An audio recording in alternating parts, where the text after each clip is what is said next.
Why is Fnatic versus G2 celebrated? Why on earth does the LEC always talk about G2 and Fnatic? How about you let an old guy tell those of you who don't know why these two organizations come up in conversation time and time again, especially around playoffs. Mind the wall, Ollie. Once upon a time, in 2009, League of Legends was released. It was a small beta with humble beginnings that began to pick up momentum in 2010, especially because that's when I started playing.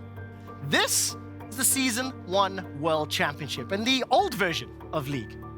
This game, this esport, this scene has evolved so much over the last decade that I cannot begin to cover everything.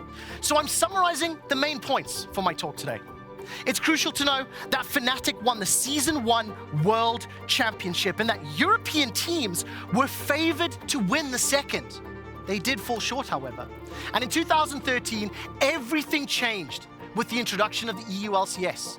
Fnatic qualified to the EU LCS and went on to dominate.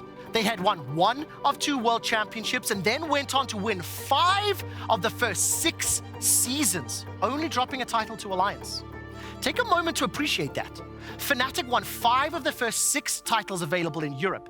And this was against the likes of Gambit, the former Moscow 5, with Alexei Shetterhelm, Alliance with Froggen, Evil Geniuses, Rocket, Giants, even Fnatic Black, or as they were actually called, Origin. It did not matter who stood up to Fnatic. They all ultimately fell. Fnatic didn't falter on the international stage either. They showed up at MSI and Worlds, carrying that European flag high.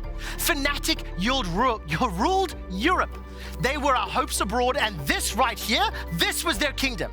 No one yet had been able to challenge Fnatic domestically, until a new challenger appears, and that challenger was extremely effective. In 2016, G2 Esports finally qualified into the EU LCS after shedding their former name, Gamers2, and replacing their mid laner Ocelot with the next generation of EU mid with Perks.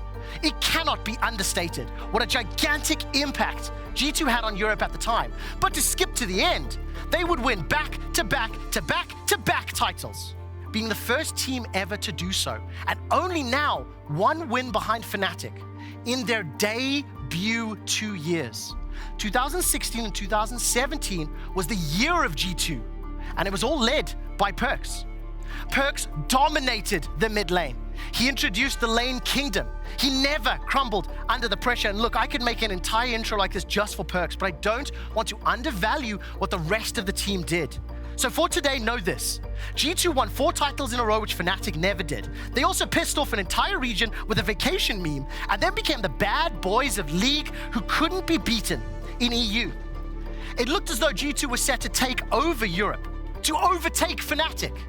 But Fnatic had other plans. They refused to go down. Enter 2018. We begin our 11th season. Fnatic find a secret weapon in camps. This kid pops off. Fnatic wins spring and summer titles. The team shows up at MSI and Fnatic make the world finals. No biggie. G2 get humbled, but they don't get humiliated. This year they had lost Sven and Mithy, but they still look competitive. And interestingly, fan sentiment begins to turn in their favor. The competition and rivalry develops. This Fnatic, however, would not exist without the G2 of years prior. And the G2 of years prior wanted to be back on top. How would they do this? Well, it's pretty simple. They would take their opponent's biggest weapon. They would role swap their greatest. So Caps joins G2, Perks moves to the bottom lane, and G2 obliterate the living hell out of everything that stood in their way. The 2019 G2 Esports roster will go down in history as one of the most exciting, entertaining, and impressive teams ever. Thank you, Kevin. They won both splits in EU, once again dethroning Fnatic, but this time around, Fnatic and G2 were in form at the same time. They were competitive. The summer 2019 playoffs between G2 and Fnatic were the best series we have ever had. And also, by the way, that same year, G2 won MSI and also made World Finals. For those of you keeping score, 6 LEC titles for G2, 7 for Fnatic, 1 for Alliance. In the following year, G2 won both titles, and in 2021, Mad Lions was the 4th organization to win any title. They also managed to pick up both.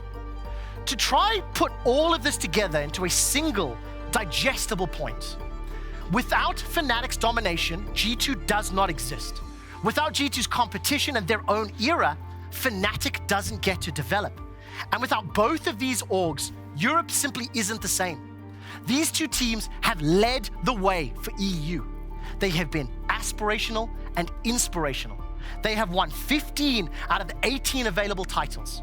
Fnatic have won a World Championship, G2 have won MSI, and both of these teams have made it to a World Championship final. I have barely scratched the surface of all the specific details for these teams, and every single one of you at home will have memories, thoughts, feelings about them, about the competition and the rivalry. But right now, one thing is clear. Right here, right now at this moment, Fnatic and G2 have defined the LEC for over a decade.